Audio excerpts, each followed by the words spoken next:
दादा खुद भाई पहली चार जगह पा रहे ना, चार जगह पाँच करी मजा आ गई भाई। दाई आना वो गरू लगा से उतार बे आन दादा को दाई मोलाई बेटा ला ला ला।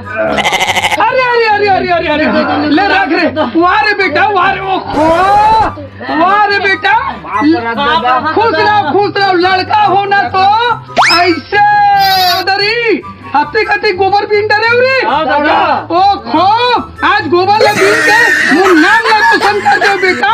खरील बेचबो ना दादा, खरील बेचबो अब बड़ा कनाते मोट के पैसा ही ना, मर पेट लोटा ही ना। और लू कपड़ा लू बेटा, हमरो चीरा गेला, हां हमरो चीरा गे। अरे सब लोहू रे बेटा, ए चिरा के तल काबा पे ना थस फाड़ देन ता दूसरा नवा लेक ला बेटा। आ तो गोबर बन जाए का काला पर नवा नवा